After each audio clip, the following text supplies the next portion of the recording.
오늘 설교 제목은 여러분들이 한번 알아맞혀보시고 하나님의 최고의 선물에 관해서 같이 한번 생각하려고 합니다.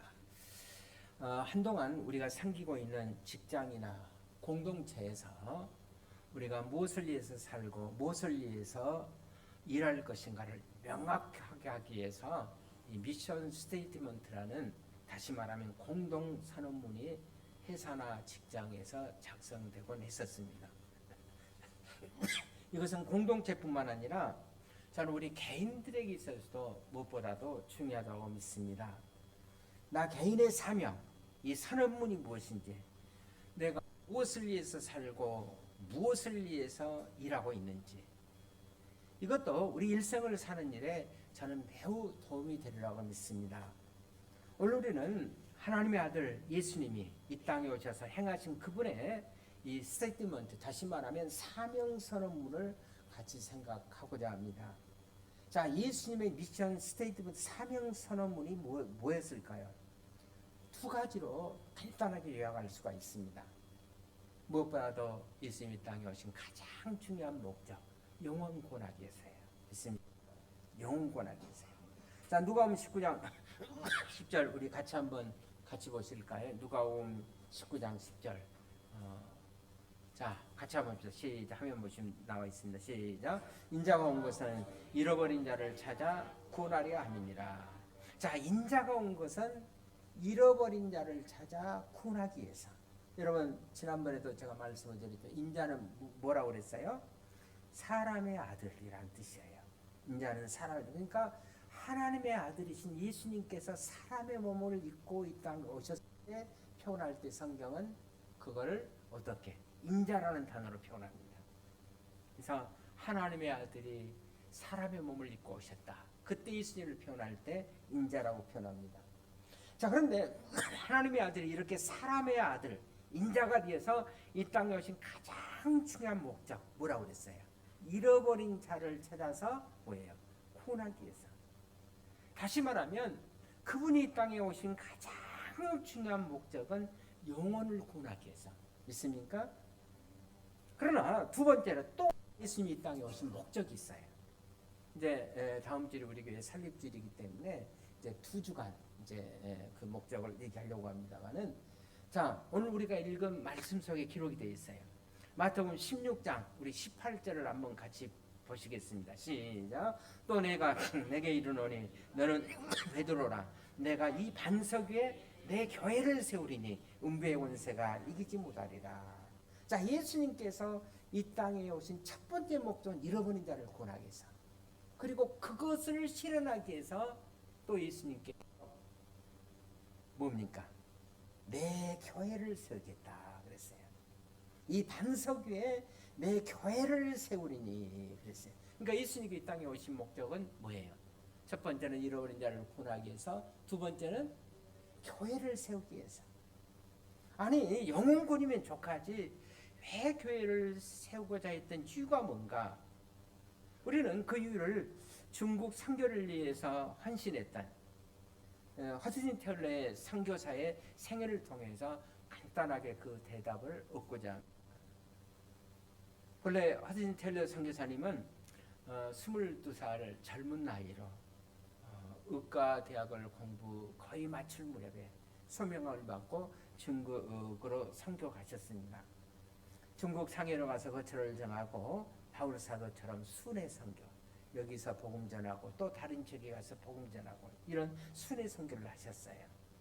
자, 10차례 이상 중국의 여러 곳을 순회하면서 당시에는 아주 기중하고 소중했던 중국어로 된 성경 1800권을 이제 만들어 가지고 중국 각지에다가 중국어로 된 성경을 배포했고, 그리고 또 2000권 이상의 전도책자를 배포하면서 개인적으로 정말 성실하게 열심히 복음을 증거했습니다. 그 외에 중국 더 깊숙한 오지로 가서 복음을 전하기 위해서 영파라는 곳에 이제 선교 본부를 정하십니다. 그런데 거기에 본부를 두고 계속해서 선교를 하는 도중에 허드슨 텔러 선교사님 뜻밖에도 혈액이 걸리고 말아요. 옛날에 혈액 많이 걸리잖아요. 근데 그때 당시가 결혼한 지 얼마 되지 않았어요. 그래서 계획을 걸렸습니다. 그래서 피를 토하고 각혈을 하고, 그래서 선교사님은 다시 사역을 잠시 정리하고 마무리하고 다시 고향인 영국으로 돌아가게 됩니다. 영국에서 상당 시간 건강을 돌보면서 또 다시 좀 건강이 회복되니까 의학의 미처 공부 못했던 부분들을 다 마치고 드디어 의사 자격 시험에 이제 합격하게 됩니다. 그리고 영국 각처 도처에 다니면서 중국 그 잃어버린 선교사, 잃어버린 영혼들을 위해서 우리가 선교하셔야 됩니다. 그래서 중국 선교의 당위성을 호소하면서, 그래서 많은 분들의 중국 선교의 그 동력자들을 모으기 시작합니다. 그리고 중요한 일은 그간 선교사님 중국에서 선교했던 그 당시 자신의 모습을 한번 깊이 돌아보면서 부족한 것이 뭔가, 또 보충할 것이 뭔가를 꼼꼼하게 돌아보는 시간도 가졌다고 합니다. 그리고 결론은 두 가지 앞에 도달합니다. 제1교 시절에 내가 부족했던 것, 그래 좀 팀사역, 연합사역이 부족했다. 나 혼자는 열심히 선교했지만은 협력사역, 팀사역이 부족했다. 또 두 번째는 뭐냐면 복음은 열심히 전도했지만은 교회를 세우지 못했기 때문에 또 선교하고 또 가면 또 성도님들이 당신 은혜 받다가 또 다시 세상으로 돌아가고, 그래서 선교사님은 두 가지를 결심합니다. 팀 사역과 교회 개척 사역을 하기로 마음에 다짐합니다. 처음에 중국 선교사로 가셨을 때 혈기왕성한 22살의 청년이었는데 이제 12년이 지난 후 다시 34살에 다시 제2기 사역을 위해서 인원드 미션이라는 선교회를 조직하고 16명의 이제 중국을 향한 선교사의 후보 동지들과 함께 중국으로 떠나갑니다.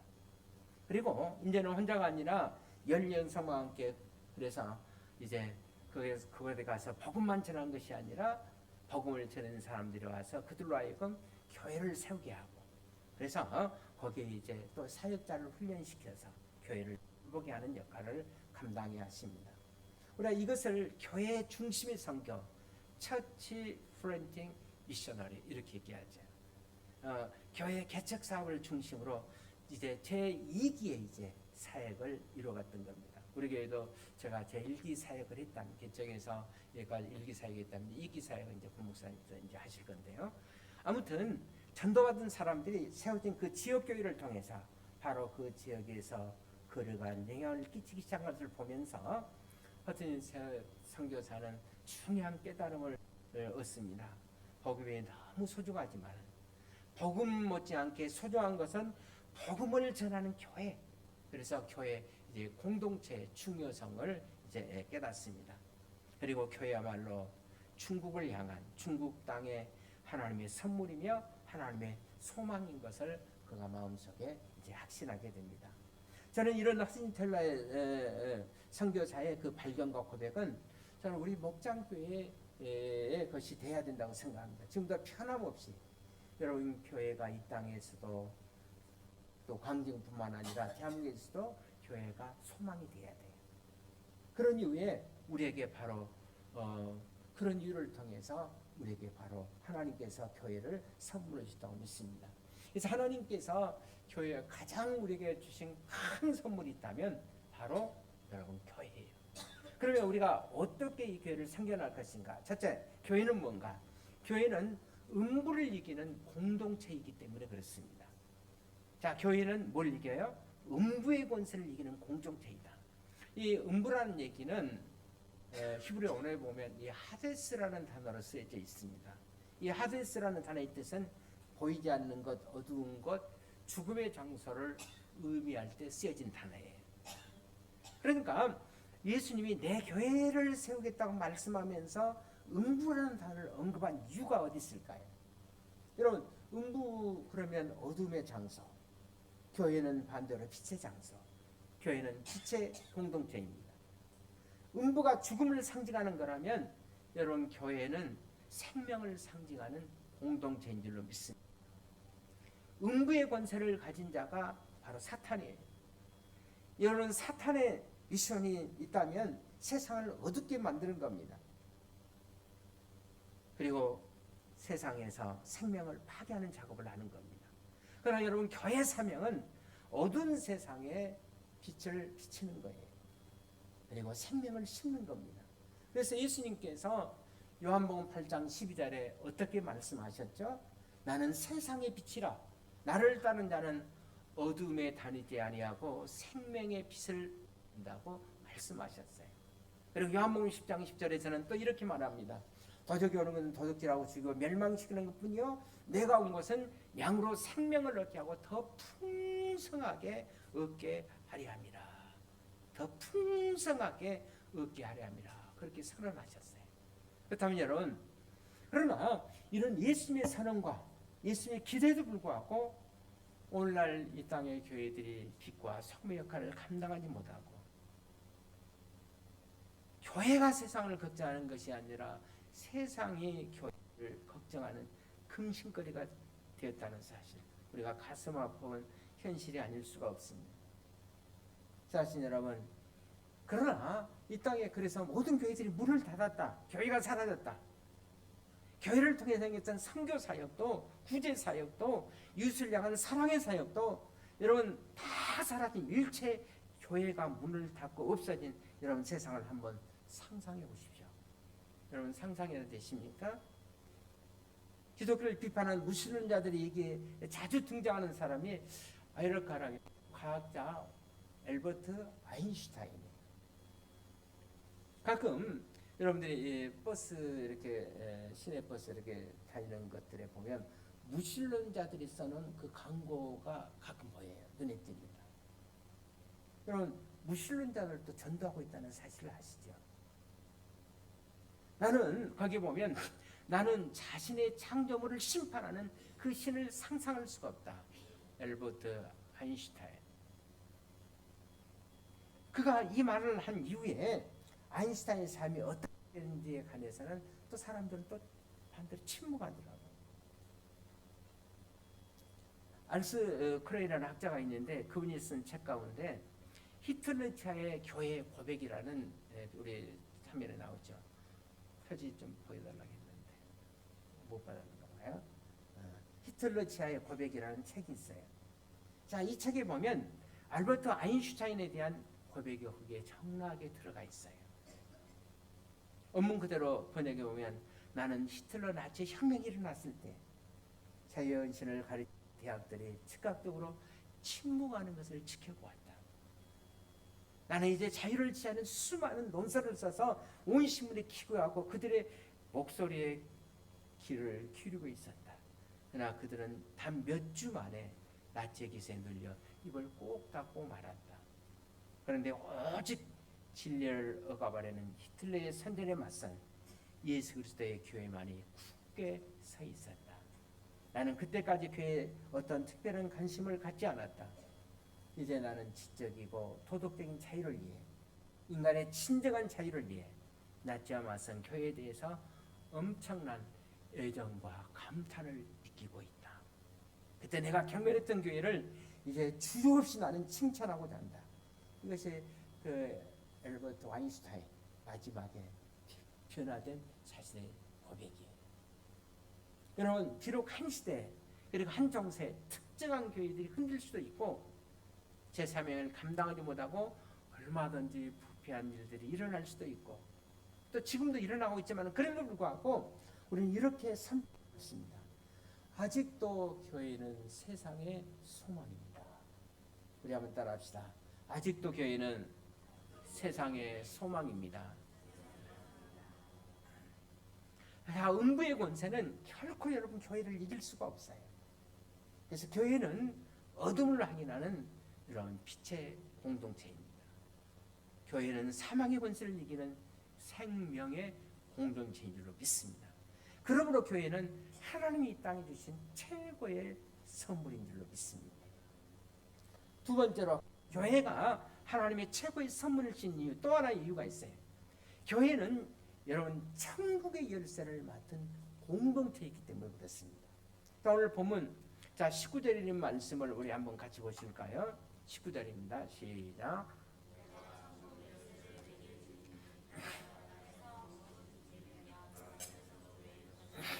내가 땅에서 무엇인지 풀면 하늘에서 풀리라 하시고, 여러분 이 말씀에 근거해서 가톨릭 교회에서는 이 말씀을 베드로의 수익권이라 그렇게 프리모시라고 그러죠. 수익권이라고 그렇게 설명합니다.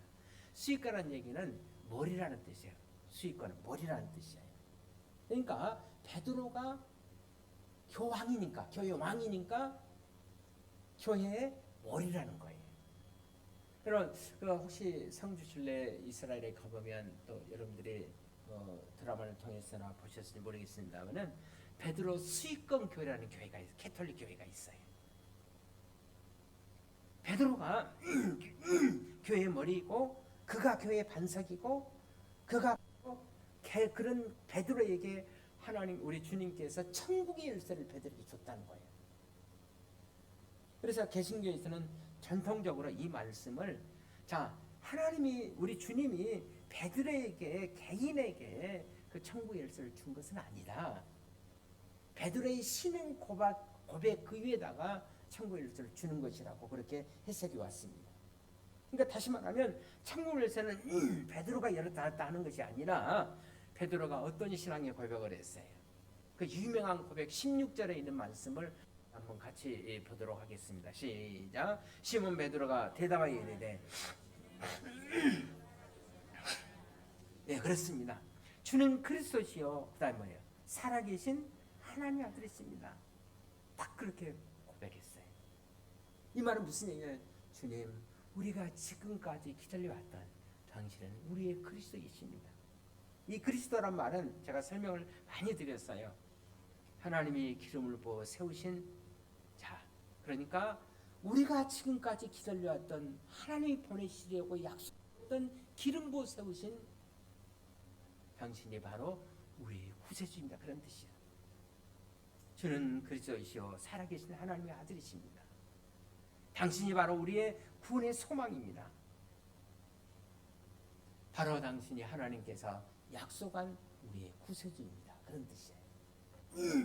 이 베드로의 고백을 듣고 예수님께서 너무너무 기뻐서 바요나 시몬아, 이것을 내게 알게 하는 너 자신이 아니다.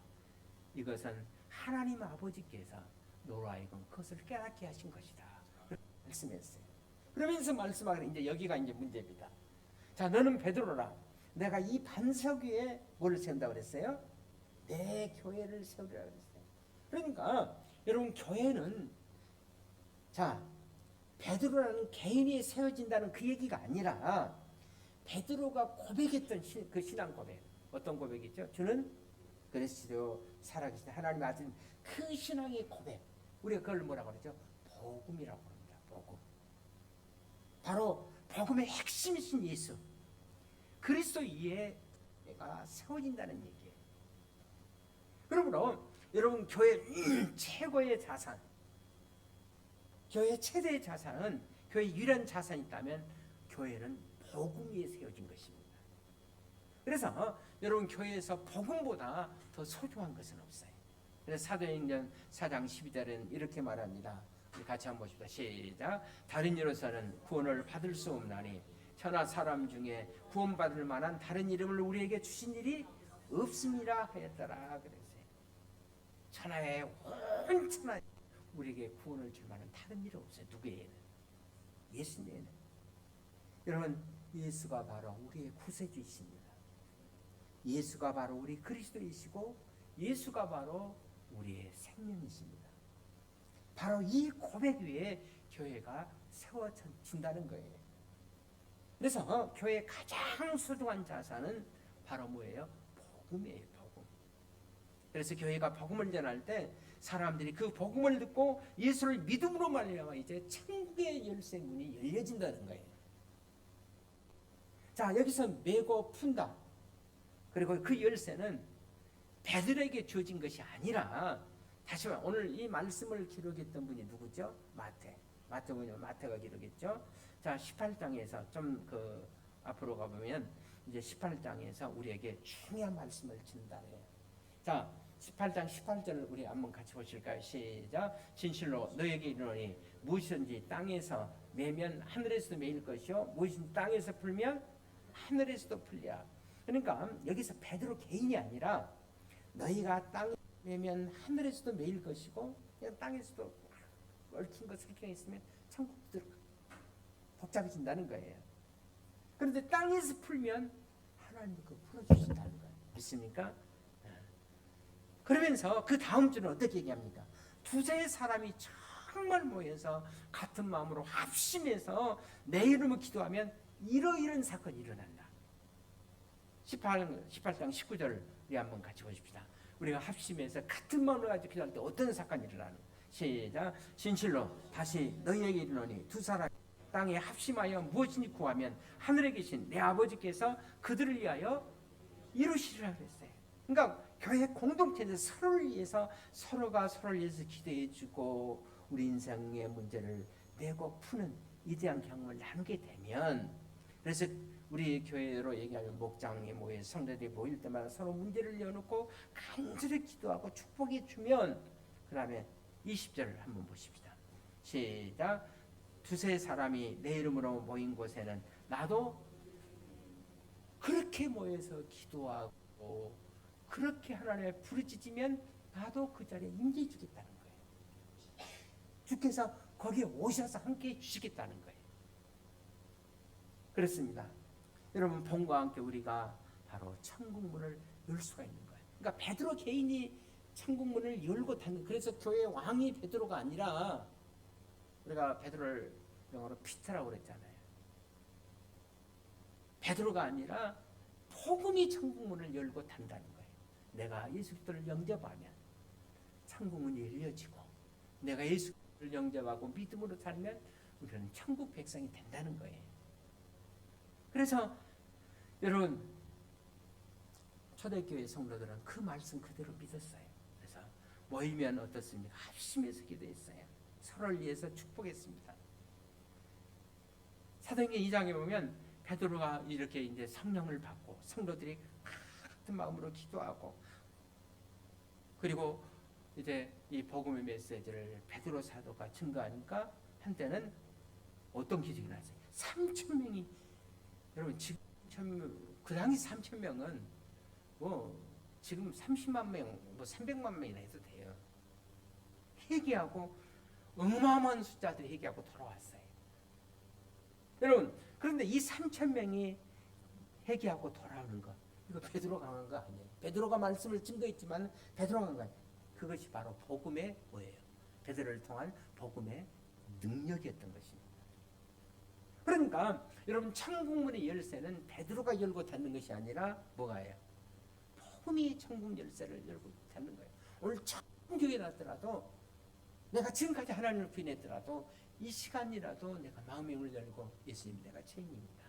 예수님께서 내 죄를 짊어지고 십자가에 죽으심을 나는 이제 믿습니다. 그리고 예수님을 나는 믿기로 내 마음속에 작정합니다. 그렇게 예수님을 모셔드리면 여러분, 지금이라도 처음 나왔더라도 천국 갈 수 있어요. 여러분, 가장 천국 빨리 갔던 사람이 누군지 아세요? 십자가상의 강도. 여러분, 그 당시 십자가형은 어떤 형이죠? 아주 흉악한 죄인들에게만. 그러니까 얼마나 그가 흉악한 죄인지 알 수 있죠. 근데 어떻습니까? 그 십자가의 마지막 순간에 예수님을 향해서 당신의 나라에 이를 때 나를 기억해 달라고. 그때 예수님께서 너도 나와 더불어 어디에 있으리라. 자신의 죄를 위해 회개하고 주님의 도움을 요청했을 때 너도 나와 더불어 가장 정확히 천국 간 분이에요. 예수님이 직접 선언하셨으니까. 그렇습니다. 우리를 천국으로 인도하는 것은 사람 개인이 아니라 뭐예요? 복음이에요. 복음. 왜 교회가 소중한가? 교회는 복음을 전하는 뭐예요? 공동체이기 때문에.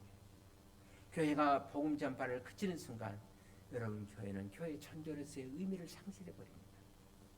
왜 교회가 하나님의 최고의 선물인가?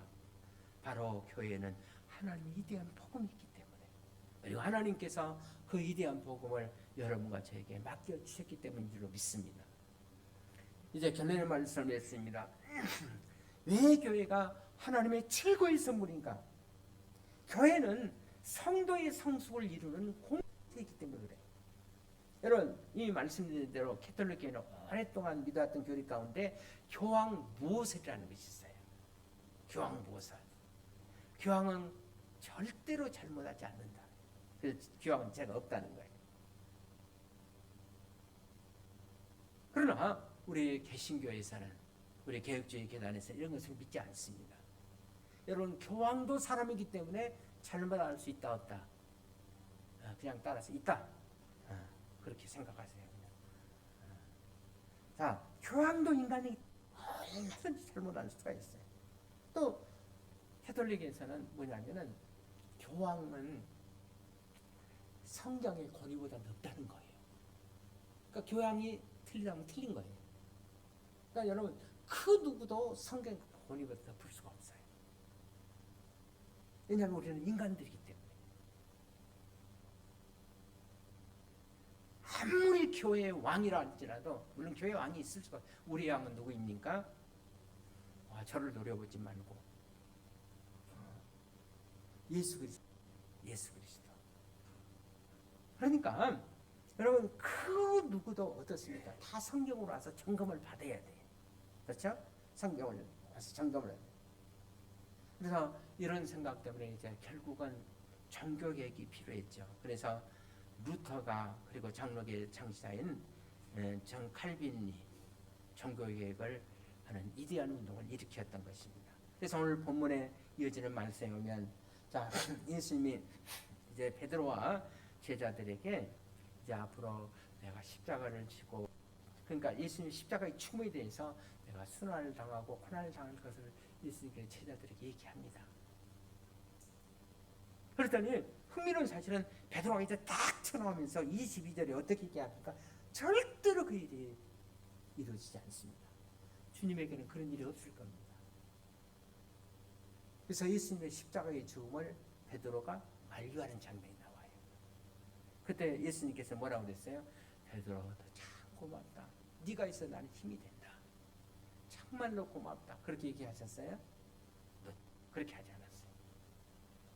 누구보다도 예수님을 사랑했던 베드로가 인간적인 예수님을 향한 애정 때문에 내가 보여드리겠습니다. 감히 누가 예수님에게 군병들이 십자가의 그 고통을 줄 수가 있습니다. 내가 막아드리겠습니다.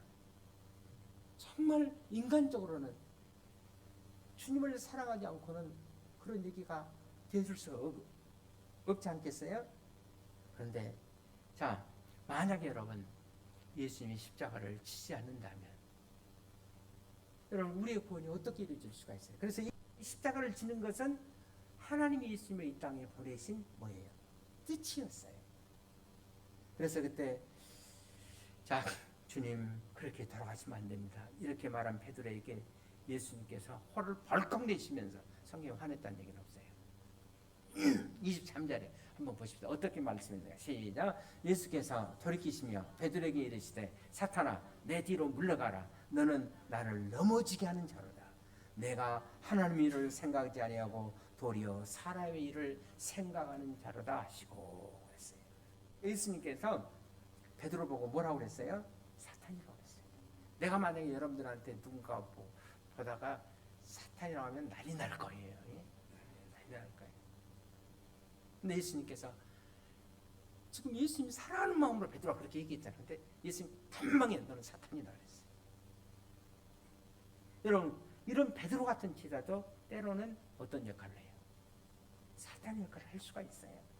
왜냐하면 우리는 다 인간이기 때문에 얼마든지 우리가 부족해서 넘어질 수 있고 좌절할 수 있어요. 자, 이런 제자였던 베드로가 어떻습니까? 예수 그리스도의 제자로 이제 서서히 빚어져 갑니다. 만들어져 가요. 성령의 이제 그가 터치업을 받아요. 그래서 때로는 여러분 예수님 십자가 지실 때로 베드로가 어떻습니까? 예수님 막 저주하고 부인까지 하고 도망가 버려요. 그렇잖아요. 그랬던 베드로가 이제 성령에서 새롭게 이제 만들어져 가요. 그래서 사도행전에 보면 초대교회를 세우는 문자 그대로 베드로가 반석 같은 이제 존재가 됩니다. 그게까지 나갔어요. 베드로도 여러분 인간적인 냄새 나는 그런 과정을 다 거쳤어요.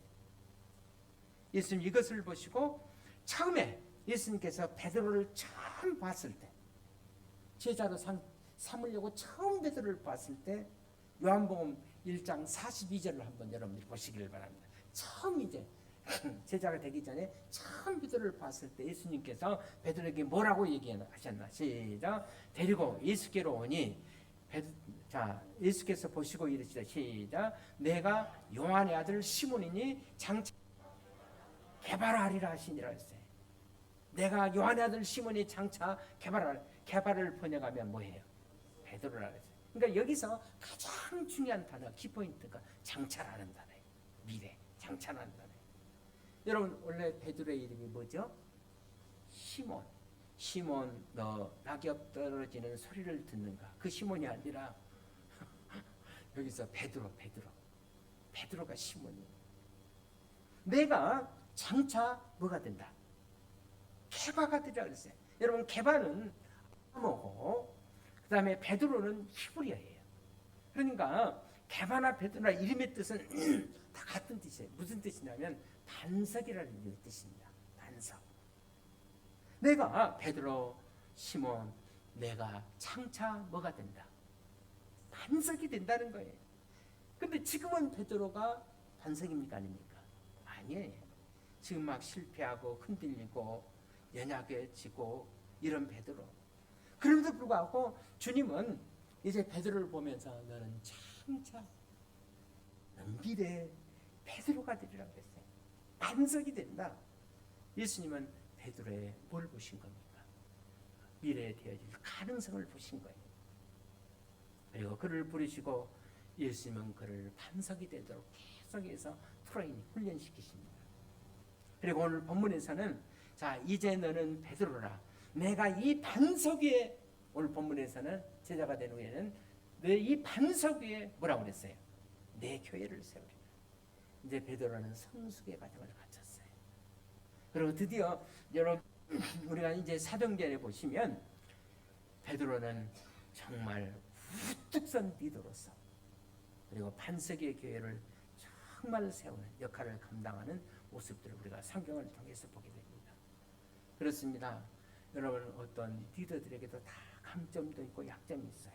다 마찬가지예요. 제게도 약점이 있고 또 고목사님에게도 또 약점이 있고 또 제게도 장점이 있고 또 후임으로 올 고목사님에게도 또 장점이 있어요. 그러니까 성경에 보면 모든 것이 합력하여 선을 이루니라 그랬어요.